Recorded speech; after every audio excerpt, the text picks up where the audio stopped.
إن الحمد لله نحمده ونستعينه ونستغفره ونعوذ بالله من شرور أنفسنا ومن سيئات أعمالنا من يهده الله فلا مضل له ومن يضلل فلا هادي له وأشهد أن لا إله إلا الله وحده لا شريك له وأشهد أن محمدا عبده ورسوله الذي أرسله الله بالحق بشيرا ونذيرا وداعيا إلى الله بإذنه وسراجا منيرا أما بعد فإن أصدق الحديث كتاب الله وخير الهدي هدي محمد صلى الله عليه وسلم وشر الأمور محدثاتها وكل محدثة بدعة وكل بدعة ضلالة وكل ضلالة في النار أو كما قال عليه الصلاة والسلام. عباد الله أوصيكم ونفسي بتقوى الله عز وجل فإن تقوى الله سبحانه وتعالى ملاك الحسنات وخير الزاد ليوم المعاد. قال الله سبحانه وتعالى في محكم التنزيل: يا أيها الذين آمنوا اتقوا الله حق تقاته ولا تموتن إلا وأنتم مسلمون. وقال سبحانه وتعالى: وتزودوا فإن خير الزاد التقوى واتقوني يا أولي الألباب. قال الله سبحانه وتعالى في كلامه المجيد: قال سبحانه وتعالى: إن الذين يكتبون ما أنزلنا من البينات والهدى من بعد ما بيناه للناس في الكتاب أولئك يلعنهم الله ويلعنهم اللاعنون. عن أنس بن مالك رضي الله تعالى عنه أنه قال لم يكن النبي صلى الله عليه وسلم سبابا ولا فحاشا ولا لعانا. أخرجه البخاري ومسلم. عن أبي هريرة رضي الله تعالى عنه أنه قال: قيل يا رسول الله ادعوا على المشركين قال: إني لم أبعث لعانا وإنما بعثت رحمة. أخرجه الإمام مسلم في صحيح. সম্মানিত হাজিরিন মুসল্লিয়ান কিরাম, শুরুতেই আমি আমাকে সহ আপনাদেরকে জীবনের প্রত্যেকটি পর্যায়ে জীবনের প্রত্যেকটি ক্ষেত্রে আল্লাহ রাব্বুল আলামিনের তাকওয়া অবলম্বন করার উপদেশ দিচ্ছি। আল্লাহ তাআলা আমাদের সবাইকে প্রকাশ্যে করে বাইরে সকল ক্ষেত্রে আল্লাহ রাব্বুল আলামিনের তাকওয়া অবলম্বন করতে তৌফিক দান করুন। সম্মানিত হাজিরিন, আমরা আজকের এই জুমার সংক্ষিপ্ত খুতবায় খুবই মৌলিক একটি বিষয় নিয়ে আপনাদের সাথে শেয়ার করব, আলোচনা করব। আর সেই বিষয়টি হচ্ছে মানুষের জীবনের সবচেয়ে গুরুত্বপূর্ণ একটি অধ্যায় হচ্ছে যে মানুষের কথা। আমার এই দুই ঠোঁট থেকে যা বের হচ্ছে এর প্রত্যেকটি কথার জন্য আমি আল্লাহ রাব্বুল আলামিনের কাছে জবাবদিহি করতে হবে। মা ইয়ালফিযু মিন কওলিন ইল্লা লাদাইহি রাকীবুন আতীদ। আল্লাহ সুবহানাহু ওয়া তাআলা ইরশাদ করেন যে কথাই আমরা উচ্চারণ করি না কেন, যে কথাই আমরা বলি না কেন, আল্লাহ রাব্বুল আলামিনের পক্ষ থেকে শক্তিশালী একদল সংরক্ষক আছে। প্রত্যেকটি কথা আমাদের রেকর্ড করা হচ্ছে কেন? রেকর্ডের সৌজন্যতার জন্য না, রেকর্ড করা হচ্ছে এই জন্য, এর প্রত্যেকটি কথার জন্য আমাকে আল্লাহ রাব্বুল আলামিনের কাছে জবাবদিহি করতে হবে। আমাকে জিজ্ঞেস করা হবে, কিফুহুম ফাইন্নাহুম মাসউলুন। তাদেরকে দাঁড় করাও, থামাও, তাদেরকে জিজ্ঞেস করা হবে। সুতরাং আপনার আমার প্রত্যেকটি কথার জন্য আমাদেরকে জবাবদিহি করতে হবে। এই জন্য ঈমানদার ব্যক্তি তিনি তার প্রত্যেকটি কথাকে হিসাব করে বলবেন। সে কথার পদ্ধতি কি হবে, কিভাবে ঈমানদার ব্যক্তি কথা বলবে। রাসূলুল্লাহ সাল্লাল্লাহু আলাইহি ওয়াসাল্লাম হাদিসের মধ্যে পরিচয় করে দিয়েছেন যে কোন পদ্ধতিতে ঈমানের তাকাজা অনুযায়ী, ঈমানের ডিমান্ড অনুযায়ী ঈমানদার ব্যক্তি কথা বলবে। মান কানা ইউমিন বিল্লাহি ওয়াল ইয়াউমিল আখির ফালইয়াকুল খায়রান আও লিয়াসমুত। রাসূলুল্লাহ সাল্লাল্লাহু আলাইহি ওয়াসাল্লাম ইরশাদ করেন, তোমাদের মধ্যে যে ব্যক্তি আল্লাহ এবং আখিরাতের প্রতি ঈমান আনবে, ফালইয়াকুল খায়রান, সে যেন কথা বললে যেটি কল্যাণকর, যে কথার মধ্যে কল্যাণ আছে সে কথা বলবে, আও লিয়াসমুত, অথবা চুপ থাকবে। সহিহ মুসলিমের এই হাদিস থেকে বোঝা যায় আপনি যদি কথা বলেন তাহলে আপনার কথাটা ভালো হতে হবে, অন্যথায় চুপ থাকবেন। অনেকে বাহাদুরি করেন, ব্যবসা এবং দেখান যে অনেক জানেন, জ্ঞান প্রকাশ করার জন্য বিভিন্ন ধরনের কথা বলে থাকেন। এক পর্যায়ে দেখা যায় যে সব ভুল বলেছে, যা বলেছে ভুল বলেছে, সঠিক বলে। ঈমানদার ব্যক্তি হয়তো চুপ থাকবে অথবা কথা বলবে, আর কথা বললে অবশ্যই ভালো বলবে। ফালিয়াকুল খায়রানের ব্যাখ্যার মধ্যে ইমাম নববী রাহিমাহুল্লাহ তাআলা বলেন, এমন কথা বলবে যে কথা তার নিজের কল্যাণ আছে, অথবা যে কথার মধ্যে অন্যের কল্যাণ আছে, অথবা যে কথার মধ্যে নিজের এবং অন্যের কল্যাণ আছে, এর বাইরে কোনো কথা বলবে না। এখন আপনি যখন কথা বলবেন তখন আপনাকে খেয়াল করতে হবে, আমি যে কথা বলছি এই কথার মধ্যে আমার কল্যাণ আছে কিনা। যদি আমার কল্যাণ না থাকে তাহলে আমি ভুল বলছি। অন্যের কল্যাণ আছে কিনা, যদি অন্যের কল্যাণ না থাকে তাহলে কি আমাদের দুইজনের কল্যাণ আছে কিনা। যদি এই তিনটা ক্যাটাগরি না হয় তাহলে আপনার জন্য উত্তম ঈমানের দাবি হচ্ছে আপনি অবশ্যই চুপ থাকবেন। সময় তো হাজিরিন, সময় তো উপস্থিতি, আমরা অনেক সময় বেহুদা অনেক কিছুই বলে থাকি।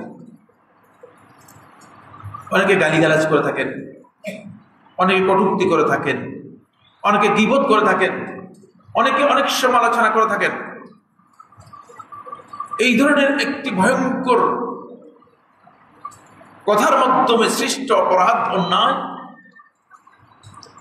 যে অন্যায়টুকু এত ভয়ঙ্কর যে আপনার মুখ থেকে কিছু জিনিস আছে সেটা আপনার মুখ থেকে বের হলে বাতাসে ইথারের মধ্যে সেটা হারিয়ে যায়। হয়তো আল্লাহর ফেরেশতা যারা আছেন তারা লিখে রেখেছেন, কিন্তু অনেক সময় হারিয়ে গিয়েছে। কিন্তু দুটি কথা আছে এত জঘন্য, এত মারাত্মক, এটা যখন মুখ থেকে বের হয়, আপনার এই দুটোর থেকে যখন বাহিরে আসে, বাহিরে আসার পর সাথে সাথে এটা বুলেটের মতো হয়ে যায়। বুলেট তো চিনেন, বন্দুকের মধ্যে বুলেট থাকে, যে সাথে সাথে এটা বুলেটের মতো হয়ে যায়। এর পাওয়ার এত ভয়ঙ্কর হয় যে ঠিক এই কথাটা আপনি বলছেন, যে কথাটা বলছেন এটা বুলেটের মতো হয়, মানে যার বিপক্ষে বলেছেন হয়তো তাকে আঘাত করবে, আর যদি সেই এর জন্য উপযুক্ত না হয় আবার রিটার্ন করে আপনাকে আঘাত করবে, ছাড়বে না কাউকে। দুটি কথা, একটি হচ্ছে কোন ব্যক্তিকে যদি আপনি জানেন সেই ব্যক্তি মুসলিম, জানেন সেই ব্যক্তি আল্লাহ এবং তার রাসূলের প্রতি তার ঈমান রয়েছে, তারপরেও তাকে যদি আপনি না জেনে আন্দাজের উপর বলে দেন যে লোকটা কাফের হয়ে গেছে, কাফের, ভয়ঙ্কর কথা বলেছেন, এটাকে ইসলামী শরীয়তের পরিভাষায় বলা হয় এটাকে তাকফীর। কাউকে কাফের আখ্যায়িত করা, কাফের প্রতিপন্ন করা। এই কথাটি এত ভয়ঙ্কর যে সেই ব্যক্তি যদি কাফের না হয় তাহলে আপনি কাফের হয়ে যাবেন। এটা বের হওয়ার পরে এর ভয়াবহতা এত বেশি যে এটা বাতাসের মধ্যে মিশে যায় না। যতক্ষণ পর্যন্ত আঘাত না হানবে ততক্ষণ পর্যন্ত বাতাসে মিশে যাবে না, দুনিয়াতে আঘাত হবে। দ্বিতীয় আরেকটি বিষয় হচ্ছে কাউকে লানত করা, অভিশাপ দেয়া। আজকের আলোচ্য বিষয় হচ্ছে লানত নিয়ে, অভিশাপ। আপনি একজন ব্যক্তিকে লানত দিলেন, অভিশাপ দিলেন, আপনি হয়তো মনে করেছেন যে অভিশাপ দিয়েছি, অসুবিধা কি? সুবিধা করেন নাই, অসুবিধা পুরোটাই অসুবিধা। এই বুলেট হয়তো বাহিরে যাবে অথবা আপনার কাছে আসবে ফিরে। যাকে অভিশাপ দিয়েছেন তাকে আক্রান্ত করবে, অন্যথায় আপনাকে এটা আবার আঘাত ফিরে এসে আপনাকে আঘাত করবে, বাতাসে উড়ে যাবে না। এজন্য বন্ধুগণ, অভিশাপ একটি ভয়াবহ বিষয়। ইমাম ইবনুল জাওজি রাহিমাহুল্লাহ তাআলা সিফাতুস সাফওয়ার মধ্যে উল্লেখ করেন, এক ব্যক্তি এসে আব্দুল্লাহ ইবনে মুবারক রাহিমাহুল্লাহ তাআলার কাছে প্রশ্ন করলেন যে, ইমাম, আমার সন্তানদের মধ্যে কিছু কিছু সন্তান এমনভাবে বকে গিয়েছে, এমনভাবে বখাটে হয়ে গিয়েছে যে কথা আমার মোটেও শুনে না। আমি তাদেরকে চেষ্টা করি সোজা করার জন্য, আমি চেষ্টা করি তাদেরকে পরিবর্তন করার জন্য, কিন্তু দুর্ভাগ্যের বিষয় তাদের মধ্যে কোনো পরিবর্তন দেখি না। এই প্রশ্ন ওই আব্দুল্লাহ ইবনে মুবারক রাহমাতুল্লাহর সময় ছিল, বর্তমানে নাই। ব্যাপারটা এমন কিনা? বর্তমানে এই প্রশ্ন অনেক বেশি। বর্তমানে এই প্রশ্ন আমাদের কাছে প্রচুর আসে যে আমাদের সন্তান আমাদের কথা শুনেই না। সন্তান বাবাকে দেখলে অন্য দিক দিয়ে চলে যায়, যাতে করে বাবার চোখে না পড়ে। তখন আব্দুল্লাহ ইবনে মুবারক রাহিমাহুল্লাহ তাআলা প্রশ্ন করলেন, হাল দাআউতা আলাইহি ইয়াওমান, তুমি কি কোনদিন তার বিরুদ্ধে আল্লাহ তাআলার কাছে বদদোয়া করছো কিনা? উপস্থিত সম্মানিত সুধী, সম্মানিত উপস্থিতি, আমরা অনেকেরই সন্তানের ব্যাপারে আমাদের এই ধরনের প্রশ্ন আমাদের অনেকেরই রয়েছে। বিশেষ করে ফিমেল মহিলা যারা আছে তাদের মধ্যে দেখা যায় কোথায় কোথায় সন্তানদেরকে অভিশাপ দেওয়ার একটি প্রবণতা রয়েছে। এটি ভয়ঙ্কর একটি বিষয়, এটি ভয়ঙ্কর অস্ত্র, যে অস্ত্র হয়তো আপনাকে আঘাত করবে, অন্যথায় যাকে আঘাত করতে চেয়েছেন তাকে আঘাত করবে। আর বেশিরভাগ ক্ষেত্রেই এই অস্ত্র, যেহেতু এটি দ্বিমুখী অস্ত্র, বেশিরভাগ ক্ষেত্রেই মূলত এই অস্ত্র আমরা দেখি যিনি এই অস্ত্র ব্যবহার করেছেন তাকে আঘাত আছে।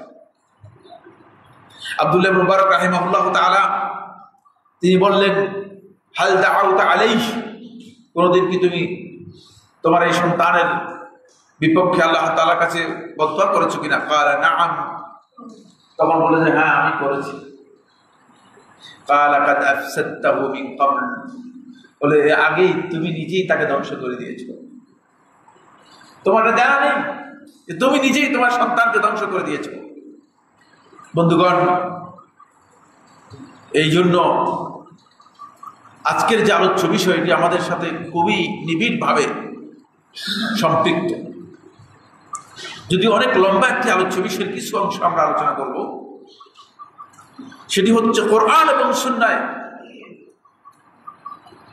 লাআনতের ব্যাপারে রাসূলুল্লাহ সাল্লাল্লাহু আলাইহি ওয়াসাল্লাম কে কি কি ইনফরমেশন দিয়েছেন এবং রাসূলুল্লাহ সাল্লাল্লাহু আলাইহি ওয়াসাল্লাম আল্লাহর পক্ষ থেকে কাদেরকে লাআনত দিয়েছেন।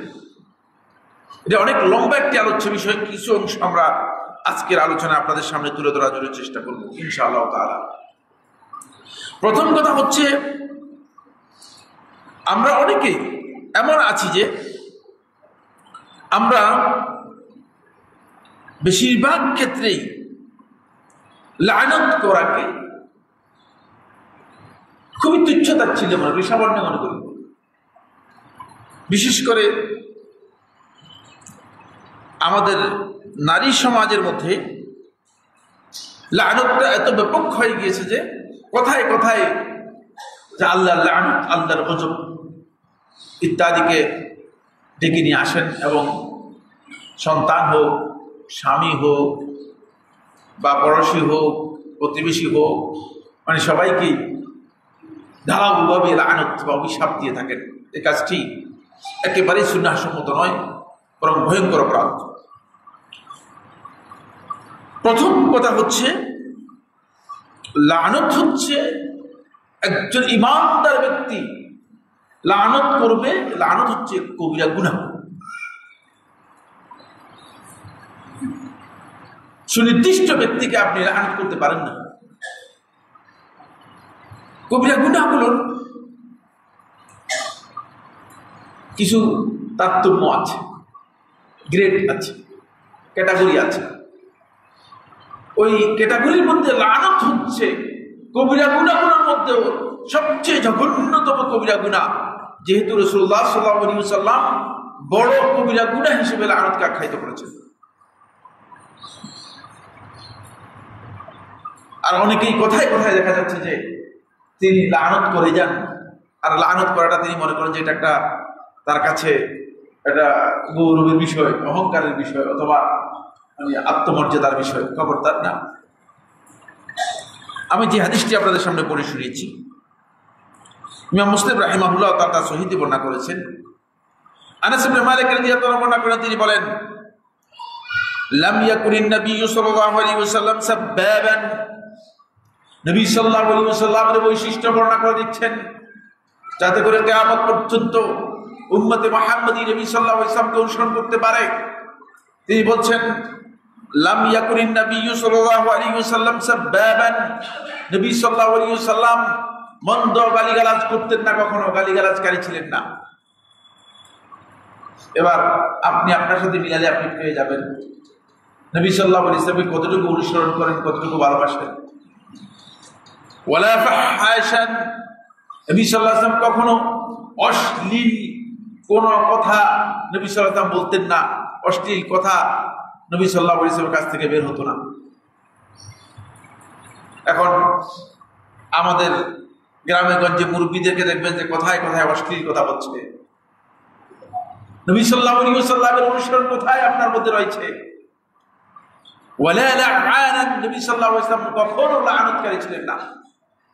নবী সাল্লাল্লাহু আলাইহি ওয়াসাল্লাম লাআনতকারী হিসেবে নবী সাল্লাল্লাহু আলাইহি ওয়াসাল্লামকে প্রেরণ করা হয় নাই। এখান থেকে বোঝা যায় আল্লাহ নবী সাল্লাল্লাহু আলাইহি ওয়াসাল্লাম কাউকে সুনির্দিষ্টভাবে নবী সাল্লাল্লাহু আলাইহি ওয়াসাল্লাম লাআনত করেননি, লাআনত করতেন না। এটাই আনাস ইবনে মালিকের হাদিস থেকে বোঝা যায়। পরের হাদিসটি সহিহ মুসলিমের মধ্যে এসেছে। আবু হুরায়রা রাদিয়াল্লাহু আনহু বর্ণনা করেন, তিনি বলেন, ক্বালা কিলা ইয়া রাসূলুল্লাহ। বলা হলো, হে আল্লাহর রাসূল সাল্লাল্লাহু আলাইহি ওয়াসাল্লাম, উদু আলাল মুশরিকিন। আপনি মুশরিকদের বিরুদ্ধে বদদুআ করুন, অর্থাৎ মুশরিকদের জন্য আপনি লাআনত করুন। স্বাভাবিক এটা বলতে পারেন সাহাবায়ে কেরাম, কারণ মুশরিকরা আল্লাহ রাসূল সাল্লাল্লাহু আলাইহি ওয়াসাল্লাম সহ সাহাবায়ে কেরামদেরকে যা কষ্ট দিয়েছে, এর চেয়ে বেশি কষ্ট আর কেউ দেয়নি। সকল দিক থেকে রাসূলুল্লাহ সাল্লাল্লাহু আলাইহি ওয়াসাল্লাম কষ্ট দিয়েছে। এমনকি আল্লাহ নবী সাল্লাল্লাহু আলাইহি ওয়াসাল্লামের সম্মান পর্যন্ত হানি করার চেষ্টা করেছে। ফলে আল্লাহ রাসূল সাল্লাল্লাহু আলাইহি ওয়াসাল্লামের কাছে এসে এই কথা বললেন, হে আল্লাহ রাসূল সাল্লাল্লাহু আলাইহি ওয়াসাল্লাম, আপনি মুশরিকদের বিরুদ্ধে বদদুআ করুন, তাদের উপর লানত করুন। তখন রাসূলুল্লাহ সাল্লাল্লাহু আলাইহি ওয়াসাল্লাম বললেন, ক্বালা ইন্নী লাম উবআস লাআনান। আমি লানতকারী হিসেবে, অভিশাপ দানকারী হিসেবে আমি প্রেরিত হই নাই। ওয়া ইন্নামা বুইসতু রাহমাতান। আমি রহমত হিসেবে প্রেরিত হয়েছি। সুবহানাল্লাহ। আমি রহমত হিসেবে প্রেরিত হয়েছি। আমার বন্ধুগণ, নবী সাল্লাল্লাহু আলাইহি ওয়াসাল্লাম বক্তব্য থেকে আপনি বুঝতে পেরেছেন, নবী সাল্লাল্লাহু আলাইহি ওয়াসাল্লাম সামান্য বদদুআ করতে পর্যন্ত নবী সাল্লাল্লাহু আলাইহি ওয়াসাল্লাম রাজি হন নাই। আপনি জানেন, নবী সাল্লাল্লাহু আলাইহি ওয়াসাল্লাম যখন সাকিফ থেকে বের হয়ে আসলেন, সাকিফের শিশুরা নবী সাল্লাল্লাহু আলাইহি ওয়াসাল্লাম পাথর মারতে মারতে নবী সাল্লাল্লাহু আলাইহি ওয়াসাল্লাম রক্তাক্ত করে ফেললো। নবী সাল্লাল্লাহু আলাইহি ওয়াসাল্লামের কাছে আল্লাহর পক্ষ থেকে জিবরিল আমিন আসলেন। নবী সাল্লাল্লাহু আলাইহি ওয়াসাল্লাম তখনও মানে এই কঠিন অবস্থায় নবী সাল্লাল্লাহু আলাইহি ওয়াসাল্লাম ওই বনি সাকিফের তায়েফের লোকদের জন্য বদদোয়া করেন নাই। নবী সাল্লাল্লাহু আলাইহি ওয়াসাল্লাম বলেছেন, আল্লাহ তাআলা হয়তো তাদের মধ্যে থেকে এমন একজন ব্যক্তিকে বের করে দিতে পারেন যে আল্লাহর প্রতি ঈমান আনবে, আল্লাহর ইবাদত করবে। সুবহানাল্লাহ। এটা হচ্ছে নবী সাল্লাল্লাহু আলাইহি ওয়াসাল্লামের আদর্শ। সে আদর্শ আমাদের মধ্যে নেই।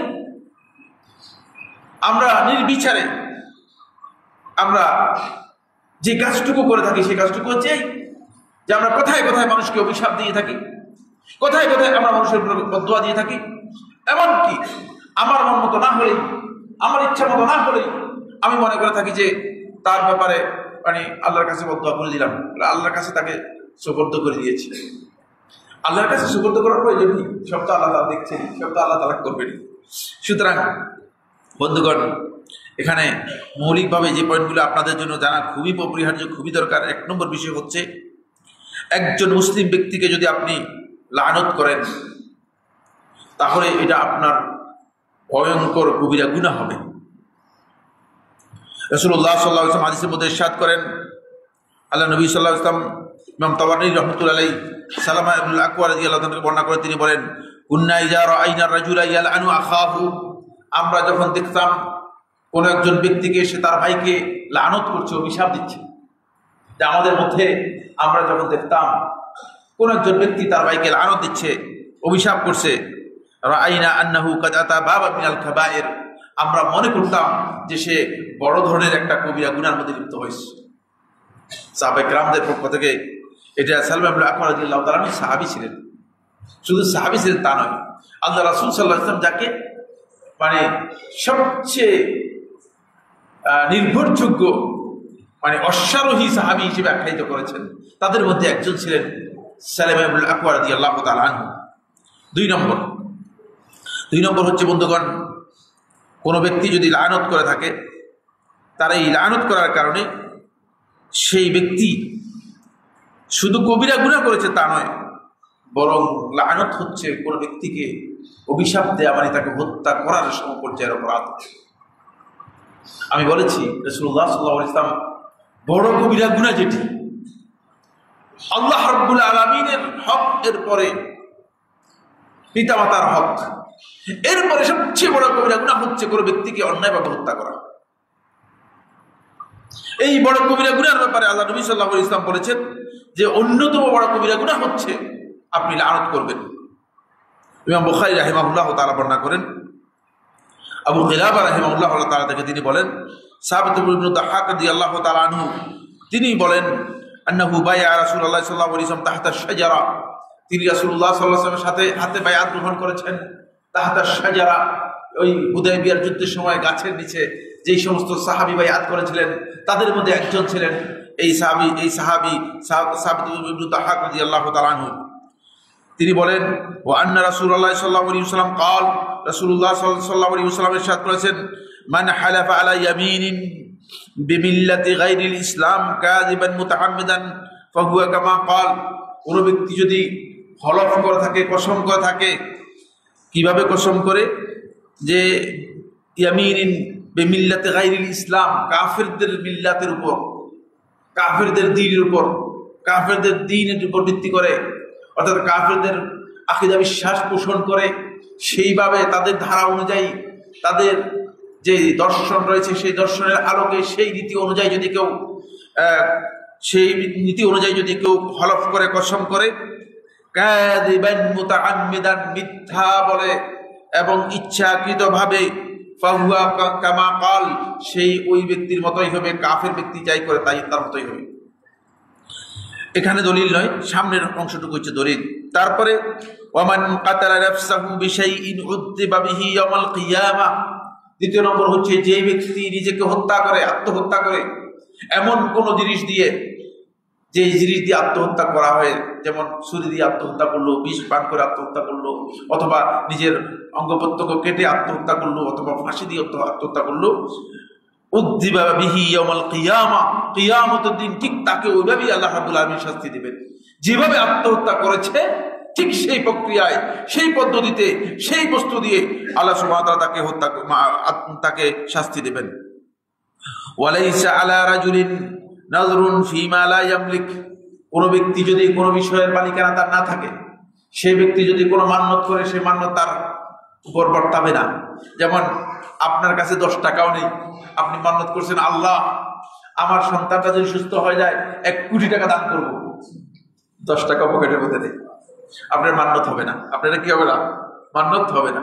আপনার কাছে আপনি কোন রকম জীবনযাপন করে থাকেন, আপনি বলেন আল্লাহ আমার যে বিপদটা আছে, এই বিপদটা দূর করে দিলে আমি একটা বড় গরু দিয়ে পুরা গ্রামের মানুষদেরকে খাওয়াবো, এটা মান্যত হবে না। তার কারণ হচ্ছে আপনার সেই সামর্থ্য নেই। বুঝতে পেরেছেন? এটা আলোচ্য বিষয় নয়, এই জন্য আলোচ্য বিষয় যাচ্ছি না। এরপরে রাসূল সাল্লাল্লাহু আলাইহি ওয়াসাল্লাম বলছেন ওয়ামান ওয়ালানুল মুমিনি কাকাতলিহি, আর মুমিন ব্যক্তিকে লানত করা কাকাতলিহি, তাকে হত্যা করার সম্পর্যায়। এটা হলো আমার এখানে উদ্দেশ্য। আপনি ইমানদার ব্যক্তিকে যখন লানত করবেন, আপনি বাহ্যিকভাবে দেখছেন তার মধ্যে ঈমান আছে, সে মুসলিম, বাহ্যিকভাবে দেখছেন সে সালাত আদায় করে থাকে, বাহ্যিকভাবে দেখছেন তার মধ্যে তেমন কোনো বিষয় নেই, তাহলে যদি সেই ব্যক্তিকে আপনি লানত করে থাকেন, অভিশাপ দিয়ে থাকেন, কাকাতলিহি, আপনি তাকে হত্যা করেছেন, হত্যা করার যে অপরাধ রয়েছে সে অপরাধী হবেন। এটা আমার বক্তব্য নয়, আল্লাহ রাসূল সাল্লাল্লাহু আলাইহি ওয়াসাল্লাম বলেছেন এবং সহিহ সনদে বর্ণিত হয়েছে। ওয়ামান রামা মুমিনান বিকুফরিন, আর কোন ব্যক্তি যদি কোনো মুমিন ব্যক্তিকে কাফের বলে, দেখেন আমাদের সমাজে আলেমদের মধ্যে দেখা যায় মানে কোথায় কোথায় লোকদেরকে কাফের বানিয়ে দিচ্ছে, অমুক কাফের, তমুক কাফের, কাফের, মানে আর তাকে কাফের বলি না সেও কাফের। মানে কাফের বলাটা মনে হয় যেন এত সস্তা একটা বিষয় হয়ে গেছে যে মানে এটা কি বলা যেতে পারে যে মানে ডাল ভাতের মতো হয়ে গিয়েছে কাফের আর কাফের। খবরদার, ভয়ঙ্কর বিষয়। আপনি একজনকে কাফের বলছেন, কিসের ভিত্তিতে কাফের বলছেন? এই জন্য জুমহুর সালফে সালেহিনগণ তাদের কিতাবের মধ্যে উল্লেখ করেছেন, যদি কোন আলেমকে দেখতে পাও, যদি কোন আলেমকে দেখো যে সে মানুষদেরকে তাকফীর করতেছে, কাফের আখ্যায়িত করতেছে, কাফের বলতেছে, তাহলে বুঝবে সে বেদাতি। এটা বেদাতের আলামত। আহলে সুন্নাত ওয়াল জামাতের আলেমদের আলামত এটা নয়।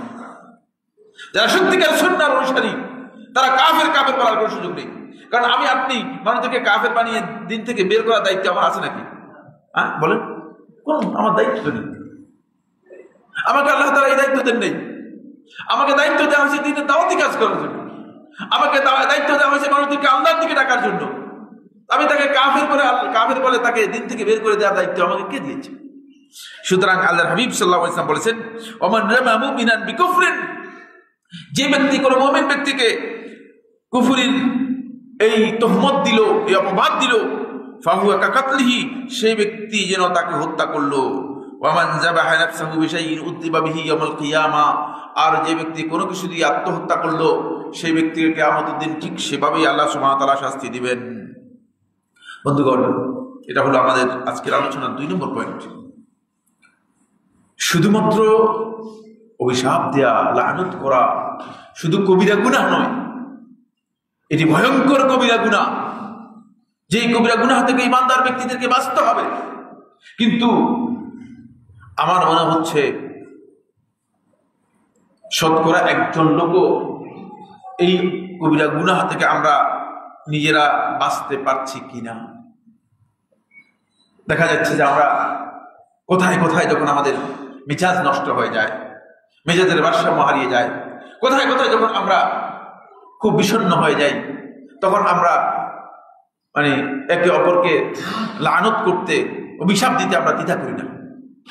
এটা আসলে ইসলামী ইমানি তরিকা নয়, ইমানি কায়দা নয়। আল্লাহর বান্দা যারা ইমানদার হবে তাদের যে তরিকা, সেই তরিকা এটা নয়। এই জন্য আমাদেরকে খুব সতর্কতা অবলম্বন করতে হবে। 3 নম্বর যে বিষয়টি সেটা হলো এই, বন্ধুগণ, আল্লাহ রাসূল সাল্লাল্লাহু আলাইহি ওয়াসাল্লাম বলেছেন, এই লানত শব্দটি, অভিশাপ শব্দটি যখন আপনার মুখ থেকে বের হবে, বের হওয়ার সাথে সাথে যদি অন্যায়ভাবে বের হয়ে থাকে, তাহলে এটা আবার প্রত্যাবর্তন করে আপনাকেই আক্রান্ত করবে, অন্য কাউকে করবে না। ফলে আপনি নিজেই এর জন্য শাস্তির মুখোমুখি হয়ে যাবেন। কি লাভ হবে? অন্যের ক্ষতি করতে চেয়েছেন কিন্তু সেই ক্ষতিটুকু নিজের হয়ে গিয়েছে। আর বেশিরভাগ আমাদের মধ্যে আমরা এভাবেই ক্ষতিগ্রস্ত হচ্ছি, আমাদের জানাও নেই। এই প্রক্রিয়ায় আমরা ক্ষতিগ্রস্ত হচ্ছি। কি? রাসূলুল্লাহ সাল্লাল্লাহু আলাইহি ওয়াসাল্লাম থেকে ইমাম আবু দাউদ এবং তিরমিজি তার সুনানের মধ্যে বর্ণনা করেন, আব্দুল্লাহ ইবনে আব্বাস রাদিয়াল্লাহু তাআলা বর্ণনা করেন, তিনি বলেন, ইন্না রাজুলান নাযাআতহু রিহু রিদাআহু আলা আহাদিন নবী সাল্লাল্লাহু আলাইহি ওয়াসাল্লাম ফালাআনাহা। এক ব্যক্তি বাতাস খুব আসলো, আল্লাহ রাসূল সাল্লাল্লাহু আলাইহি ওয়াসাল্লামের সময় প্রবল বাতাস বর্ষণ হলো। তো এক ব্যক্তির গায়ে যে চাদর ছিল, চাদর উড়িয়ে নিয়ে গেল বাতাসে। বাতাসে কি করলো? চাদরটা উড়িয়ে নিয়ে গেল। তো বাতাসে যখন চাদর উড়িয়ে নিয়ে গেল, ফালাআনাহা, সে বাতাসকে লানত করলো। আল্লাহর লানত, বাতাস আর কিছু পাস না, আমার চাদরটা নিয়ে গেছে। চাদর উড়িয়ে নিয়ে গেল, তখন বাতাসকে লানত করলো। কি করলো? বাতাসকে লানত করলো। খুব ভালো করে খেয়াল করলো। فقال النبي صلى الله عليه وسلم, তখন নবী সাল্লাল্লাহু আলাইহি ওয়াসাল্লাম বললেন, লা তালআন রিহ, বাতাসকে লানত করো না, বাতাসকে অভিশাপ দিও না, ইন্নাহা মা'মুরা, বাতাস আল্লাহর পক্ষ থেকে নির্দেশিত। কারণ বাতাস এমনি প্রবাহিত হয় না, বাতাস, যিনি বাতাসের মালিক তিনি প্রবাহ করেন। ফাইন্নাহা মা'মুরা, এই বাতাস আল্লাহর পক্ষ থেকে নির্দেশিত। সুতরাং বাতাসকে লানত করো না, যে লানতের কাজ করেছে সে ঠিক করে নাই। ওয়া ইন্নাহু মান লা'আনা শাইআন, আর জেনে রাখো, ভালো করে বুঝে রাখো, ইন্নাহু মান লা'আনা শাইআন, যে ব্যক্তি কোনো কিছুকে লানত করবে, লাইসা লাহু বিআহলিন, যদি সেই ব্যক্তি অথবা সেই বস্তু লানতের উপযুক্ত না হয়, রাজাআতিল লা'নাতু আলাইহি, লানত তার কাছে আবার ফিরে আসবে। খবরদার। সুতরাং হুটহাট করে মনে চাইলো আর লানত করে ফেললেন, এটা করবেন না। এটা নবী সাল্লাল্লাহু আলাইহি ওয়াসাল্লামের নৈতিক যে চিন্তাধারা, শিক্ষা, এর পরিপন্থী। এই জন্য আমার বন্ধুগণ, বিষণ্ণ হলে, আপনার মেজাজের ভারসাম্য নষ্ট হলে আপনি ধৈর্য ধারণ করতে হবে, তাহাম্মুল করতে হবে, শয়তানের কাছ থেকে আল্লাহ রাব্বুল আলামিনের কাছে আশ্রয় চাইতে হবে। কিন্তু হুটহাট করে লানত করে দেবেন না, হুটহাট করে একজন ব্যক্তিকে লানত করে দেবেন না, তাহলে আপনি হয়তো ক্ষতিগ্রস্ত হয়ে যেতে পারেন। আর আপনি ক্ষতিগ্রস্ত না হলে যদি সেই উপযুক্ত হয় লানতে, তাহলে সেই উপযুক্ত লানতের মধ্যে পড়ে যাবে, আর সেটা দুটোই আপনার জন্য ক্ষতির কারণ হবে, কোনো সন্দেহ নেই। এই মর্মে আরেকটি হাদিস আবু দাউদ রাহিমাহুল্লাহ তাআলা তার সহিতে বর্ণনা করেছেন, আবু দারদা রাদিয়াল্লাহু তাআলা থেকে তিনি বলেন, রাসূলুল্লাহ সাল্লাল্লাহু আলাইহি ওয়াসাল্লাম ইরশাদ করেছেন, ইন্নাল আবদা ইযা লা'আনা শাইআন, যখন কোনো বান্দা কোনো কিছুকে, কোনো একটা বস্তুকে, মানে লানতের জন্য শর্ত নয়, ওই যে অল্প আগে যে লানত, এই লানটা বাতাসকে লানত করেছে। আপনি দেখেন বাতাসকে লানত করেছে, অসুবিধা কি? কিন্তু আল্লাহ রাসূল সাল্লাল্লাহু আলাইহি ওয়াসাল্লাম কঠোর কথা বললেন, বলছে লানত, যদি যেহেতু বাতাস আল্লাহর পক্ষ থেকে নির্দেশিত, সুতরাং বাতাসকে লানত করার কারণে এই লানত তোমার কাছে ফিরে আসবে। হয়তো আমরা মনে করছি যে লানতটা অসুবিধা কি, বাতাসকে লানত করছে, অসুবিধা না, কোনো সুযোগ নেই, কোনো সুযোগ নেই। এই হাদিসটি শুনলে আপনি বুঝতে পারবেন যে এই হাদিসে কি বোঝাচ্ছে। ইন্নাল আবদা ইযা লা'আনা শাইআন, যখন বান্দা কোন একটি বস্তুকে, কোন একটি ব্যক্তিকে অথবা কোন একটি জিনিসকে যখন লানত করে, সাআদাতিল লা'নাতু ইলাস সামা, মুখ থেকে লানত শব্দটা বের হওয়ার পর এটা সোজা আসমান এর দিকে উঠে যায়। কারণ চাচ্ছে যে তার মূল জায়গায় সে কি করবে, আঘাত হানবে। কারণ এটা প্রথম সিস্টেম হচ্ছে, আপনারা যারা মানে ইয়েতে ডিফেন্সে কাজ করেছেন তারা বোঝার কথা। ওই যে বর্তমান যে মিসাইলগুলো মারতেছে, এগুলো প্রথমে একটা সুনির্দিষ্ট মানে দূরত্বে যায়, তারপরে সেখান থেকে কি করে আঘাত হানতে পারে, এটা ত্রিকোণমিতি বলা হয় তাকে। বুঝতে পেরেছেন? এই এখানে রাসূলুল্লাহ সাল্লাল্লাহু আলাইহি ওয়াসাল্লাম সেদিকে ইঙ্গিত করেছেন। এটা আগে উপরের দিকে, আসমানের দিকে উঠে যায়। আসমানের দিকে ওঠার পরে লানত, আসমানের দিকে ওঠার পরে তারপরে কি করে আল্লাহ রাসূল সাল্লাল্লাহু আলাইহি ওয়াসাল্লাম বলছেন, প্রথমেই সাআদাতিল লা'নাতু ইলাস সামা, উপরের দিকে, আসমানের দিকে উঠে যায়। ফাতুগলাকু আবওয়াবুস সামা দুনাহা, আসমানের যত দরজা আছে সবগুলো তার জন্য বন্ধ করে দেওয়া হয়। কারণ লানত এটি অনেক কঠিন বিষয়। আসমানের দরজা সাথে সাথে ক্লোজ করে দেওয়া হয়, লানত যাতে করে কোনোভাবেই আসমান পর্যন্ত যেতে না পারে। ফাতুগলাকু আবওয়াবাহা দুনাহা সুম্মা তাখুযু ইয়ামিনান ওয়া শিমালান, তারপরে ডান দিকেও যায়, বাম দিকেও যায়, ডানেও যায়, বামেও যায়, ডান দিকেও যায়। ফাইজা লাম তাজিদ মাসাগান, যখন যাওয়ার মতো আর কোনো জায়গা না দেখে, যেই ব্যক্তিকে লানত করা হচ্ছে সে স্পেস, সেখানে আঘাত হানার মতো কোনো জায়গা নেই, কারণ সে লানতের উপযুক্ত নয়। আপনি লানত করে দিয়েছেন কিন্তু সে লানতের উপযুক্ত নয়। এজন্য আপনি বললেই মানে একজন ব্যক্তি মরে যাবে, একজন ব্যক্তি ধ্বংস হয়ে যাবে, এটা কোনোদিন ধারণা করবেন না। কারণ আল্লাহ রাব্বুল আলামিন দেখবেন আপনি যে লানত করেছেন, আপনি যাকে লানত করেছেন সে কতটুকু উপযুক্ত।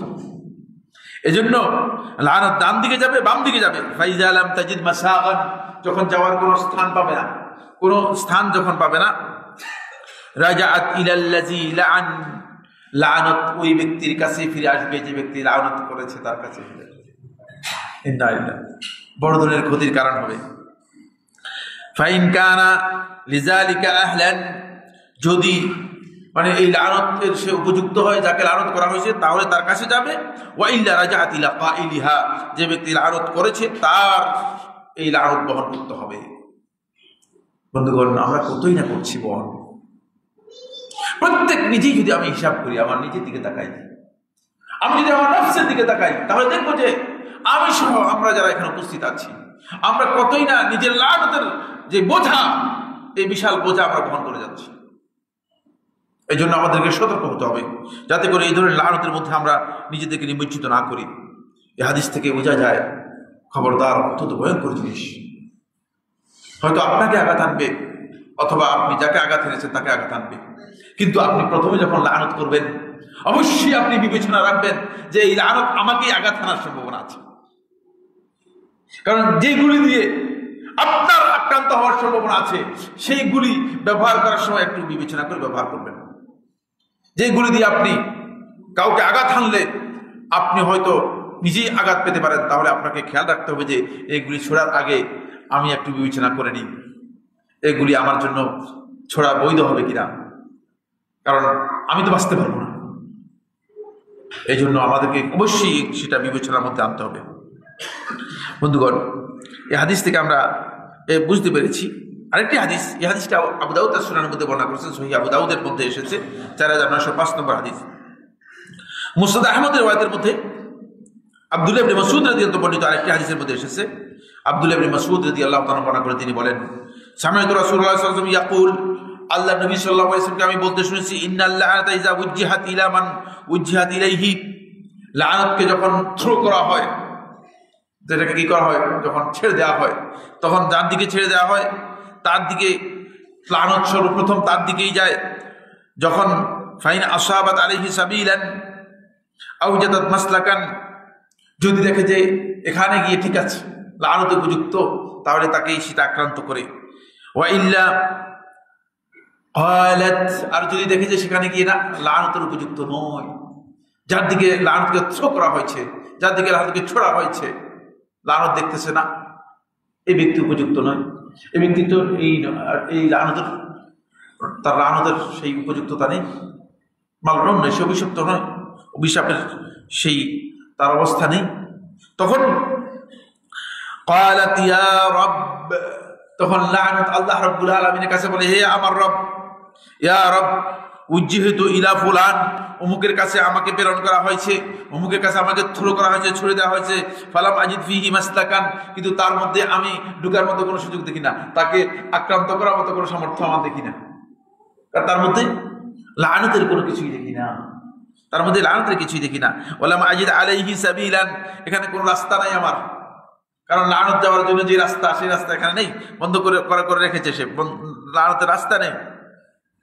ফায়ুকালু লাহা, তখন আল্লাহর পক্ষ থেকে তাকে বলে দেওয়া হয়, ইরজিই হাইসু শি'তি, তুমি সেদিকেই যাও যেদিকে তুমি চাও, যেহেতু তোমাকে যেদিক থেকে দেওয়া হয়েছে সেদিকেই তুমি ফিরে যাও। এখান থেকে বোঝা যায় লানত আবার ওই আগের দিকে ফিরে আসে। বন্ধুগণ, খুব ভালো করে খেয়াল করুন, অনেকেই আমরা এই প্র্যাকটিস করে যাচ্ছি। আমাদের নিজেদের জীবনের জন্য এটি অত্যন্ত গুরুত্বপূর্ণ একটি আঘাত। এই অস্ত্রে আপনি আমি নিজেকে আক্রান্ত হচ্ছি কিনা, নিজের অস্ত্রে নিজে আহত হচ্ছে কিনা।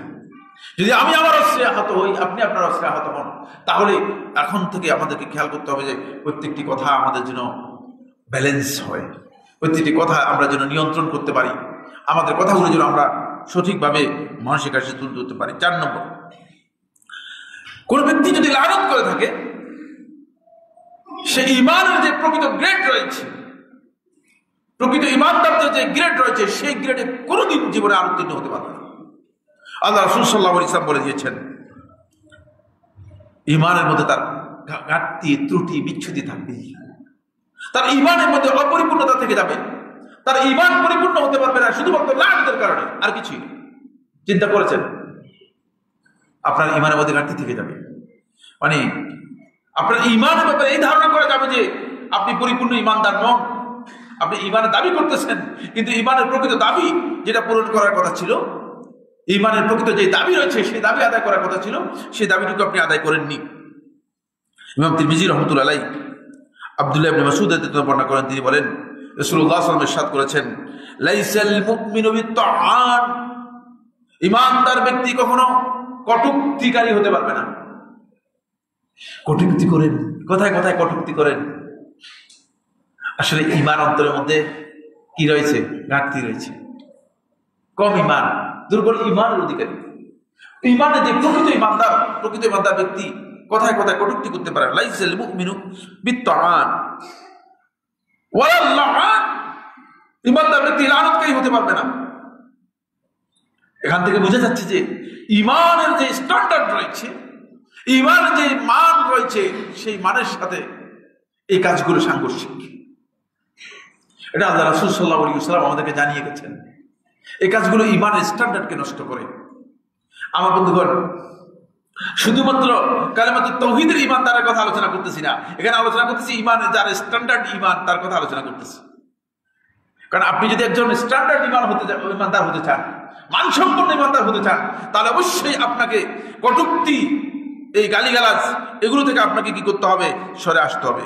লানত করে না, ইমানদার ব্যক্তি কখনো লাআন হতে পারবে না, লানতকারী হতে পারবে। ওয়ালাল ফাহিশ, ইমানদার ব্যক্তি কখনো অশ্লীল কথা বলতে পারবে না। প্রচুর মানুষকে দেখা যায় বয়সের শেষ লগ্নে চলে এসেছে, বৃদ্ধ হয়ে গিয়েছে, কিন্তু কথাবার্তার মধ্যে অশ্লীলতা ছাড়তে পারে না।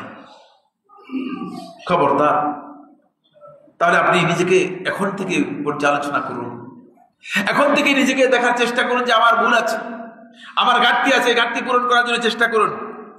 এরপরে ওয়ালাল বাযী, খারাপ ভাষী হতে পারবে না। কোথায় কোথায় মানে একেবারেই কঠোর ভাষা ব্যবহার করা, নিম্নমানের ভাষা ব্যবহার করা, এটা ইমানদার ব্যক্তিদের লক্ষণ নয়। এই জন্য আল্লাহ রাসূল সাল্লাল্লাহু আলাইহি ওয়াসাল্লাম বিষয়গুলো আমাদেরকে খুবই স্পষ্ট করে গেছেন। এই মর্মে আরেকটি হাদিস রয়েছে, এই হাদিসটি ইবনে উমর রাদিয়াল্লাহু বর্ণনা করেন। তিনি বলেন, আদাবুল মুফরাদের মধ্যে ইমাম বুখারী রাহিমাহুল্লাহ তাআলা বর্ণনা করেছেন। সহিহুল জামের মধ্যে শেখ নাসরুদ্দিন আলবানী রাহমাতুল্লাহ হাদিসটিকে সহিহ বলেছেন, ৭৭৭৪ নম্বর হাদিস। আব্দুল্লাহ ইবনে উমর রাদিয়াল্লাহু বর্ণনা করেন, তিনি বলেন রাসূলুল্লাহ সাল্লাল্লাহু আলাইহি ওয়াসাল্লাম ইরশাদ করেছেন, লা ইয়াকুনুল মুমিনু লাআনান, মুমিন ব্যক্তি কখনো লাআনতকারী হতে পারবে না। যদি লাআনত করতে দেখেন, বারবার কোন একজন ব্যক্তিকে দেখেন যে লাআনত করতেছে, আল্লাহর গজব দিয়ে দিচ্ছে, একেবারে জাহান্নাম দিয়ে দিচ্ছে, এমনকি সময় আমাকে সাপোর্ট করবে না। শেখুল ইসলাম ইমাম ইবনে উসাইমিন রাহিমাহুল্লাহ তাআলা তিনি বলেছেন যে কাউকে মানে তাচ্ছিল্যের কোনো শব্দ ব্যবহার করা, যেটা যার মাধ্যমে বোঝা যায় তাকে খুবই ক্ষুদ্র করা হচ্ছে এবং অভিশপ্তময় করা হচ্ছে, এই ধরনের শব্দ ব্যবহার করা হলে লাআনতের মধ্যে অন্তর্ভুক্ত হবে। এটাও ব্যবহার করা ইমানদার ব্যক্তির কাজ নয়। ইমানদার ব্যক্তি এই ধরনের শব্দ কোনোদিন ব্যবহার করতে পারবে না। আসুন, এরপরে আরেকটি হাদিস আব্দুল্লাহ ইবনে উমর রাদিয়াল্লাহু আনহু বর্ণনা করেন। তিনি বলেন, এটাও ইহয়ার মধ্যে উল্লেখ করা হয়েছে, ইমাম বাকি রাহমাতুল্লাহ হাদিসকে হাসান বলেছেন, ইন্না আবগাদান নাস ইলাল্লাহি কুল্লু তাআনিন ওয়া লাআন, আল্লাহ রাব্বুল আলামিনের কাছে সবচেয়ে ঘৃণিত ব্যক্তি হচ্ছে ওই ব্যক্তি যে কথায় কথায় গালিগালাজ করে, কটূক্তি করে, কথায় কথায় মানুষদেরকে লানত করে। লানতের ভাষা পরিবর্তন করতো, মুখের ভাষা পরিবর্তন করতো। বন্ধুগণ, এটা আমাদের চর্চার মধ্যে আনতে হবে যে লানত, অভিশাপ দেয়া যেন আমাদের মধ্যে কোনোভাবেই কাজ না করে, সেটা আমাদের খেয়াল রাখতে হবে। এবার যে পয়েন্টটি আমি আলোচনা করবো বন্ধুগণ, সেটা আরো গুরুত্বপূর্ণ। কোন ব্যক্তি যখন লানত করে, কাউকে লানত করে, লানত করার কারণে ওই ব্যক্তি আল্লাহ রাব্বুল আলামিনের কাছে আর জীবনে কোনোদিন সিদ্দিকীনদের যে লিস্ট আছে, এই লিস্টে তার নাম উঠবে না। নাউযুবিল্লাহ। সিদ্দিকিন কারা? উলাইকা আল্লাযীনা আনআমা আল্লাহু আলাইহিম মিনান নাবিয়্যিনা ওয়াস সিদ্দিকিন। দেখছেন, নবীদের পরের গ্রেডটা আল্লাহ তাআলার কাছে সিদ্দিকদের। নবীদের পরের গ্রেডটা কাদের? সিদ্দিকদের, যাদেরকে আল্লাহ রাব্বুল আলামিন সত্যবাদীদের এমন স্তরে নিয়ে গেছেন যে এদেরকে আল্লাহ রাব্বুল আলামিন আল্লাহর পক্ষ থেকে পরিপূর্ণ নিয়ামত দিয়ে ভরপুর করে দিয়েছেন। তারা হচ্ছে সিদ্দিক। আর যে ব্যক্তি কথায় কথায় লানত করবে, যে ব্যক্তি লানতের সাথে জড়িত হবে, লানত যার অভ্যাসে পরিণত হয়ে যাবে, সিদ্দিকিনদের যে লিস্ট হবে এই লিস্টের মধ্যে তার নাম উঠবে না, থাকবে না। আমি তৈরি করে বলছি না, দেখেন প্রত্যেকটি বক্তব্যের সহি সনদ, সহি হাদিস রয়েছে। ইমাম মুসলিম রাহিমাহুল্লাহ তাআলা বর্ণনা করেন, আবু হুরায়রা রাদিয়াল্লাহু আনহু তিনি বলেন, রাসূলুল্লাহ সাল্লাল্লাহু আলাইহি ওয়াসাল্লাম ইরশাদ করেছেন, লা ইয়ানবাগি লিসিদ্দিকিন আন ইয়াকুনা লাআনান। লা ইয়ানবাগি, কোন অবস্থাতেই উচিত নয়, যখন শরীয়তের পরিভাষায় উচিত নয় বলা হয় থাকে, মানে এটা বৈধ নয়, শরীয়ত অনুমোদন দেয় না। কি অনুমোদন দেয় না? লিসিদ্দিকিন, সিদ্দিক হবে যে ব্যক্তি, সে আন ইয়াকুনা লাআনান, সেই ব্যক্তি লানতকারী হবে। লানতকারী সিদ্দিক হতে পারে না। তার নাম সিদ্দিকীদের যে লিস্ট আছে সেই লিস্টে তার নাম যাবে না। এরপরে আরেকটি riwayতের মধ্যে রাসূলুল্লাহ সাল্লাল্লাহু আলাইহি ওয়াসাল্লাম ইরশাদ করেন, লা ইয়াজতামিউ আন তাকুনু লাআনিন সিদ্দিকিন, তোমরা লানতকারীও হবে আবার সিদ্দিকিনও হবে, দুইটি একসাথে কোনোদিন হবে না। এটাও আল্লাহ রাসূল সাল্লাল্লাহু আলাইহি ওয়াসাল্লাম সাহাবী যে বর্ণনাকারী বলেছেন যে এটাও সহিহ হাদিস, এবং মুসনাদ আহমদের মধ্যে এটাকে হাদিসটিকে সহিহ বলা হয়েছে। আসেন আরেকটি riwayat এসেছে, ইমাম বাইহাকী রাহমাতুল্লাহ আলাইহি বর্ণনা করেছেন, আয়েশা রাদিয়াল্লাহু তাআলা থেকে তিনি বলেন, মাররান নবী সাল্লাল্লাহু আলাইহি ওয়াসাল্লাম বিআবি বকরিন, একদিন রাসূলুল্লাহ সাল্লাল্লাহু আলাইহি ওয়াসাল্লাম আবু বকর রাদিয়াল্লাহু তাআলার পাশ দিয়ে অতিক্রম করতেছিলেন। তখন হঠাৎ করে ওয়া হুয়া ইয়ালআনু বা'দা রাকিকিহি, আবু বকর রাদিয়াল্লাহু তাআলা তিনি হঠাৎ করে মানে ইচ্ছার বাইরে তিনি তার এক দাসকে কি করলেন, তিনি লানত করে ফেললেন, তার একটা দাসকে লানত করে ফেললেন। ফালতাফাতা ইলাইহি, তারপরে আল্লাহ নবী সাল্লাল্লাহু আলাইহি ওয়াসাল্লাম তার দিকে তাকালেন, ওয়াকাল, এবং বললেন, লাআনিনা ওয়া সিদ্দিকিন, লাআনিনা ওয়া সিদ্দিকিন, মানে লানত করবে আবার সিদ্দিকিনদের মধ্যে অন্তর্ভুক্ত হবে, হয় না। তখন এই কথা শোনার পরে আল্লাহ লাআন কাল্লা ওয়া রাব্বিল কাবা, কাল্লা ওয়া রাব্বিল কাবা, কখনো হয় না, ওয়া রাব্বিল কাবা, কাবার রবের কসম করে বলছি, লানতকারীও হবে একসাথে সমান্তরাল ভাবে সিদ্দিকিন হবে, এটা কখনো হয় না। যখন আল্লাহ রাসূল সাল্লাল্লাহু আলাইহি ওয়াসাল্লাম এই কথা বললেন, আবু বকর রাদিয়াল্লাহু তাআলার সাথে সাথে বললেন, আল্লাহর কসম, হে আল্লাহ রাসূল সাল্লাল্লাহু আলাইহি ওয়াসাল্লাম, এই গোলামকে আমি আজাদ করে দিলাম যাতে করে কিয়ামতের দিন আল্লাহ রাব্বুল আলামিন আমার এই অপরাধের জন্য আমাকে ক্ষমা করে দেন, ওয়ালা আউযু বা'দা যালিকা, এরপরে আর জীবনে কোনোদিন এটা করব না। খুব গুরুত্বপূর্ণ বিষয়। এই জন্য আমার বন্ধুগণ, লানত করবে তাহলে সিদ্দিকিনদের মধ্যে আপনার নাম কেটে দেবে, আপনি সিদ্দিকিনদের মধ্যে আপনার নাম লিস্টেড হবে না, সিদ্দিকিনদের খাতা থেকে আপনার নাম সরে যাবে। এরপরে যে পয়েন্টটি নিয়ে আলোচনা করবো সেটা হচ্ছে, আমার বন্ধুগণ, লানতকারী ব্যক্তি কিয়ামতের দিন দুটি গুরুত্বপূর্ণ মর্যাদা থেকে বঞ্চিত হয়ে যাবে। কিয়ামতের দিন দুটি গুরুত্বপূর্ণ মর্যাদা থেকে বঞ্চিত হবে। এক নম্বর গুরুত্বপূর্ণ মর্যাদা হচ্ছে আল্লাহ রাব্বুল আলামিন তার সাক্ষী কবুল করবেন না, নাউযুবিল্লাহ। দুই নম্বর হচ্ছে শাফাআতের জন্য আল্লাহ সুবহানাহু ওয়া তাআলা তাকে অনুমতি দেবেন না। দুইটা আমাদের দরকার আছে কিনা? অবশ্যই দরকার আছে। শাফাআতের অনুমতি আপনি পাবেন না, আপনি আল্লাহ রাব্বুল আলামিনের কাছে সাক্ষী দেওয়ার যে মর্যাদা রয়েছে সেই মর্যাদা থেকে বঞ্চিত হয়ে যাবেন। এখানে ইমাম মুসলিম রাহিমাহুল্লাহ তাআলা তার সহিতে বর্ণনা করেন, আবু দারদা রাদিয়াল্লাহু আনহু থেকে তিনি বলেন, قال رسول الله صلى الله عليه وسلم, রাসূলুল্লাহ সাল্লাল্লাহু আলাইহি ওয়াসাল্লাম বলেছেন, لا يكون اللعانون شفعاء ولا شهداء يوم القيامة, যারা লানত করবে, লানতের অভ্যাসে পরিণত করবে, বেশি বেশি লানত করবে, মানুষদেরকে কথায় কথায় লানত করবে, তারা কিয়ামতের দিন সুপারিশকারীও হতে পারবে না, কিয়ামতের দিন তারা সাক্ষ্য দিতে পারবে না, আল্লাহ রাব্বুল আলামিন দুইটি মর্যাদা থেকে তাদেরকে বঞ্চিত করে দেবেন। নাউযুবিল্লাহ। আরেকটি হাদিস, এটাও সহিহ মুসলিমের মধ্যে এসেছে, রাসূলুল্লাহ সাল্লাল্লাহু আলাইহি ওয়াসাল্লাম ইরশাদ করেন, ইন্নাল লাআনিনা লা ইয়াকুনুনা শুফাআ ওয়ালা শুহাদা ইয়াউমাল কিয়ামা। যারা লানত করবে কিয়ামতের দিন আল্লাহ রাব্বুল আলামিন তাদেরকে সুপারিশকারীদের মধ্যে অন্তর্ভুক্ত করবেন না। আপনি দেখেন প্রচুর মানুষকে দেখা যায় সে লানত করতেছে, মানে লানত করতেছে এমন অবস্থা যে মানে ব্যবসাটা এমন যে মনে হয় যেন আল্লাহ তাআলার সাথে কথা বলে এসেছে, নিজে জান্নাত নিশ্চিত করেছে আর আপনাকে জাহান্নাম দিয়ে দিচ্ছে। নাউযুবিল্লাহ। কিন্তু আল্লাহর হাবিব সাল্লাল্লাহু আলাইহি ওয়াসাল্লাম বলে গেছেন যে সে নিজেই শাহাদাতের মর্যাদা থেকে বঞ্চিত হবে, কিয়ামতের দিন সুপারিশ করার যে মর্যাদা আছে সেই মর্যাদা থেকে বঞ্চিত হয়ে যাবে।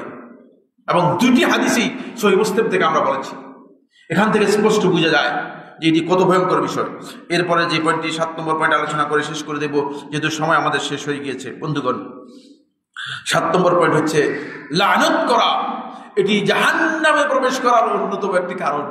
রাসূলুল্লাহ সাল্লাল্লাহু আলাইহি ওয়াসাল্লাম জাহান্নামে যাদেরকে দেখেছেন, যেই কারণে জাহান্নামে গিয়েছে, ওই কারণের মধ্যে অন্যতম একটি কারণ হচ্ছে লানত করা, অধিক পরিমাণে লানত করা। এটি সহিহ বুখারী এবং মুসলিমের হাদিসের মধ্যে এসেছে। আবু সাঈদ খুদরী রাদিয়াল্লাহু আনহু বর্ণনা করেন, তিনি বলেন, ইয়া মা'আশারান নিসা, হে নারী সমাজ। এই হাদিসটা নারীদেরকে বলা হচ্ছে। শুধু নারীদের জন্য বিষয়টি প্রযোজ্য এমন নয়, তবে নারীদের এখানে ভূমিকা বেশি। নারীদের ভূমিকা কি বেশি?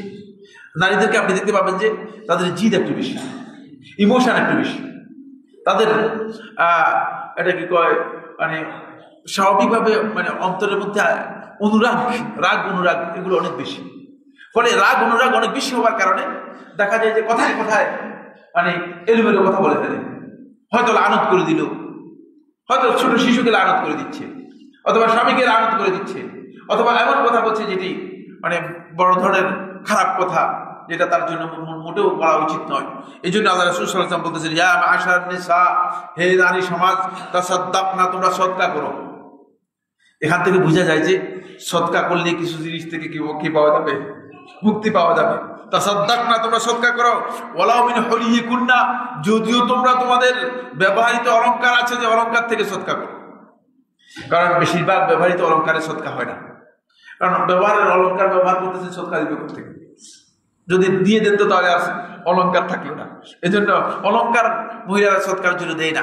এই জন্য রাসূলুল্লাহ সাল্লাল্লাহু আলাইহি ওয়াসাল্লাম বলছেন, ওয়ালাউ মিন হুলিকুন্না, তোমরা যদি তোমাদের অলংকার থেকেও দাও তাহলে কিছু সৎকার করো অন্তপক্ষে। ফা ইন্নী রাআইতুকুন্না আকসারা আহলিন নার, কারণ আমি জাহান্নামে গিয়েছিলাম, জাহান্নামে দেখেছি, জাহান্নামের অধিবাসীদের মধ্যে বেশিরভাগ তোমাদেরকে দেখেছি, নারীদেরকে দেখেছি। নারীরা হয়তো রাগ করবে, কিন্তু রাগ করার কিচ্ছু নেই। আল্লাহ রাসূল সাল্লাল্লাহু আলাইহি ওয়াসাল্লাম যেটা বলেছেন সেটাই মেনে নিতে হবে, রাগ করার কিছুই নেই। রাসূলুল্লাহ সাল্লাল্লাহু আলাইহি ওয়াসাল্লাম যে ইনফরমেশন দিয়েছেন সেটা ইনফরমেশন, এটা অদৃশ্য জ্ঞানের ইনফরমেশন, এটা আনসিন নলেজ। আমাদের কিছু এখানে কিছুই নেই। ফাকালাত ইমরাআতুন, এক নারী দাঁড়িয়ে গেলেন, বললেন, ওয়া মা লানা আকসারু আহলুন নার। কি বলেন রাসূল সাল্লাল্লাহু আলাইহি ওয়াসাল্লাম? আমরা বেশিরভাগ জাহান্নামী, কারণ আমাদেরকে বেশি জাহান্নামে দেখেছেন, কারণ অবশ্যই কারণ জানার কি রয়েছে, তার অধিকার আছে। আর যদি তিনি এই প্রশ্ন না করতেন তাহলে কিয়ামত পর্যন্ত এই কথাগুলো আমাদের কাছে আসতো না। প্রশ্ন করে তিনি আমাদের কি করেছেন? উপকার করেছেন। প্রশ্ন করার মাধ্যমে আমরা জানতে পেরেছি এই বৈশিষ্ট্যগুলো যদি নারীদের মধ্যে থাকে তাহলে নারীরা ক্ষতিগ্রস্ত হয়ে যাবে। তিনি ক্ষতিগ্রস্ত হচ্ছেন তা নয়, তিনি অন্যকে ক্ষতিগ্রস্ত করছেন। খুব ভালো করে খেয়াল করুন। ক্বালা লিআন্নাকুন্না তুকসিরনা লা'ন, এর কারণ হচ্ছে তোমরা বেশি বেশি লানত করো। তাহলে এটা এই যে বর্তমান যে লানত করতেছে নারীদের, এটা বর্তমানের কথা নয়, এটা আগের কথা, বুঝা যাচ্ছে। কারণ রাসূলুল্লাহ সাল্লাল্লাহু আলাইহি ওয়াসাল্লাম সময় যখন ছিল বুঝা যাচ্ছে যে বহুত পিছন থেকে আসতেছে। ইন্নাকুন্না তুকসিরনা লা'ন, তোমরা অধিক পরিমাণে লানত করো। ওয়া তাকফুরনাল আশীর, আর তোমরা স্বামীর অকৃতজ্ঞ হও। দুটা কথা নারীদের জন্য একেবারেই প্রযোজ্য। একজন ব্যক্তি তার জীবনের যতটুকু শক্তি আছে, সামর্থ্য আছে, সে চেষ্টা করে পুরাটাই পরিবারের জন্য দিতে, কিন্তু তারপরেও দুই একটি বিষয়ের জন্য হতে পারে যে একদিন হয়তো একটা জিনিস আপনাকে আনতে বলছে, হতে পারে যে কিচ্ছু না, আপনাকে তো বলছে যে দুইটা পুরি নিয়ে আসো, আনলেন না, আর তাই আপনাকে বলে দিল যে আর তোমার এই সংসার এটা কোনো সংসারই না। ইন্নাকুন্না তাকফুরনাল আশীর, তোমরা স্বামীদের অকৃতজ্ঞ হও। স্বামীদের অকৃতজ্ঞতা আল্লাহ তাআলার অকৃতজ্ঞতার সাথে জড়িত। আর লানত করা অধিক পরিমাণে, এটি হচ্ছে ওই ব্যক্তিকে হত্যা করার সমপর্যায়ের অপরাধ। এই কারণে আল্লাহ রাসূল সাল্লাল্লাহু আলাইহি ওয়াসাল্লাম বলেছেন যে অধিকাংশ নারীরা জাহান্নামী হবে, নাউযুবিল্লাহ। এই জন্য আমি বন্ধুগণ, এটা শুধু নারীদেরকে উদ্দেশ্য নয়, কিন্তু নারীরা এখানে বেশি ইম্পর্টেন্ট। এর মধ্যে নারীরা বেশি ইম্পর্টেন্ট হওয়ার কারণে রাসূলুল্লাহ সাল্লাল্লাহু আলাইহি ওয়াসাল্লাম বলেছেন, আল্লাহ সুবহানাহু ওয়া তাআলা আমাদের সবাইকে, আমরা যাতে আমাদের প্রত্যেকটি কথাকে সংযত করতে পারি সেই তৌফিক দান করুন। আমার বন্ধুগণ, এই জিহ্বা সম্পর্কে আপনি অবশ্যই আল্লাহ তাআলার কাছে জিজ্ঞাসিত হবেন। সুতরাং এই জিহ্বাকে হেফাজত যিনি করতে পেরেছেন, তিনি নিজেকে সত্যিকার অর্থে, আল্লাহ রাসূল সাল্লাল্লাহু আলাইহি ওয়াসাল্লাম বলেছেন যে ব্যক্তি মা আনা দামিনুন, আমি ওই ব্যক্তির জন্য দামিন হব, জান্নাতের দামিন হব, যেই ব্যক্তি তার মা বাইনা ফাক্কিহি, তার এই দুই চোয়ালের মাঝখানে যে জিহ্বা আছে, এটার যে ব্যক্তি জামিন হবে, তার জন্য আমি জান্নাতে জামিন হব। সুতরাং আমরা যদি নিজেদের কথাগুলো কন্ট্রোল করতে পারি, এই যে আচরণ একটি প্রচলিত ভয়ঙ্কর ধরনের আমাদের প্র্যাকটিসের মধ্যে আছে, সেটা হচ্ছে হয়তো কাউকে অভিশাপ দিচ্ছেন, কাউকে খারাপ কথা বলছেন, কারোর বিরুদ্ধে বদদোয়া করছেন, কাউকে এমনভাবে কটূক্তি করছেন যেটি বদদোয়া এবং লানতের পর্যায়ে। এই সব কিছু ভয়ঙ্কর জিনিস, এগুলো মুখ থেকে বের হয়ে এগুলো হয়তো আপনাকে ক্ষতিগ্রস্ত করছে অথবা অন্য ব্যক্তিকে ক্ষতিগ্রস্ত করছে। ফলে আল্লাহ রাসূল সাল্লাল্লাহু আলাইহি ওয়াসাল্লামের সামনে একদিন উম্মুল মুমিনিন আয়েশা রাদিয়াল্লাহু তাআলা, তিনি তার যে বাহন রয়েছে সেই বাহন কি করলেন, রাসূলুল্লাহ সাল্লাল্লাহু আলাইহি ওয়াসাল্লামের বাহনের ব্যাপারে তিনি হুট করে বেখেয়ালে কি করে দিলেন, লানত করে দিলেন। তখন রাসূলুল্লাহ সাল্লাল্লাহু আলাইহি ওয়াসাল্লাম বলে, উতরুকহা ফাইন্নাহা মালউনা, ছেড়ে দাও, এটাকে এখান থেকে সরিয়ে দাও। ফাইন্নাহা মালউনা, কারণ এটা লানতপ্রাপ্ত। লানত করার কারণে এটাকে সাথে রাখলে তাহলে আমরাও ক্ষতিগ্রস্ত হয়ে যাব। আমরা কি সেই অবস্থা আছে কিনা? আল্লাহ সুবহানাহু ওয়া তাআলা আমাদের সবাইকে বিষয়গুলো বুঝার তৌফিক দান করুন। আকুলু কাওলি হাযা ওয়া লাকুম ফাস্তাগফিরুল্লাহ লি ওয়া লাকুম ফাস্তাগফিরুহু ইন্নাহু হুয়াল গফুরুর রহিম। আলহামদুলিল্লাহ আলা ইহসানিহি ওয়া শুকরু লাহু আলা তাওফীকিহি ওয়া ইমতিনানিহি ওয়া আশহাদু আল্লা ইলাহা ইল্লাল্লাহু ওয়াহদাহু লা শারীকা লাহু তা'যীমান লিশানিহি ওয়া আশহাদু আন্না মুহাম্মাদান আবদুল্লাহি ওয়া রাসূলুহু আদ-দাঈ ইলা রিদওয়ানিহি ওয়া আলা আলিহি ওয়া আসহাবিহি ওয়া ইখওয়ানিহি ইবাদাল্লাহ রাহিমাকুমুল্লাহ ইন্নাল্লাহা মা'আকুম বিআমরিন কারীম আলা ওয়া হুয়াস সালাতু ওয়াস সালামু আলা নাবিয়্যিল কারীম ফাকালা ফি মুহকামিত তানজিল ইন্নাল্লাহা ওয়া মালাইকাতাহু ইউসাল্লুনা আলান নাবী ইয়া আইয়ুহাল্লাযীনা আমানু সাল্লু আলাইহি ওয়া সাল্লিমু তাসলিমা আল্লাহুম্মা সাল্লি আলা মুহাম্মাদ ওয়া আলা আলি মুহাম্মাদ কামা সাল্লাইতা আলা ইব্রাহিম ওয়া আলা আলি ইব্রাহিম ইন্নাকা হামিদুম মাজিদ ওয়ারদাল্লাহু আনিল খুলাফায়ে রাশিদিন আলাইহিল মাহদিয়িন আবী বকর ওমর ওসমান ওয়া আলী ওয়া সাইরি আসহাবি মুহাম্মাদিন সাল্লাল্লাহু আলাইহি ওয়া সাল্লাম আজমাইন আল্লাহুম্মা আইজিল ইসলাম ওয়াল মুসলিমিন আল্লাহুম্মা আইজিল ইসলাম ওয়াল মুসলিমিন আল্লাহুম্মা আনসুর ইবাদাকাল মুওয়াহিদিন ফি কুল্লি মাকান। রব্বুল আলামিন, গোটা বিশ্বে মুসলিমদের উপর যে কঠিন অবস্থা চলছে, আপনি মেহেরবানি করে তাদের উপর আপনার রহমত নাজিল করুন রব্বুল আলামিন। রব্বুল আলামিন, আপনি তাদেরকে সাহায্য করুন রব্বুল আলামিন।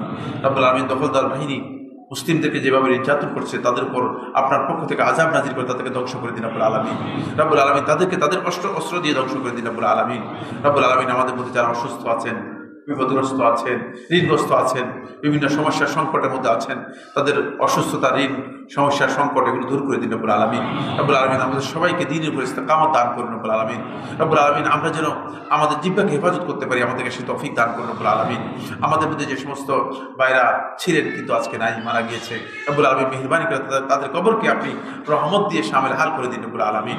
রব্বুল আলামিন, আমাদের সবাইকে, আমরা যেন আমাদের পরবর্তী জীবনটা ঈমানের উপর থেকে, অবিচল থেকে, হকের উপর অবিচল থেকে যেন আমরা আমাদের জীবনটা কাটাতে পারি, আমাদেরকে সেই তৌফিক দান করুন।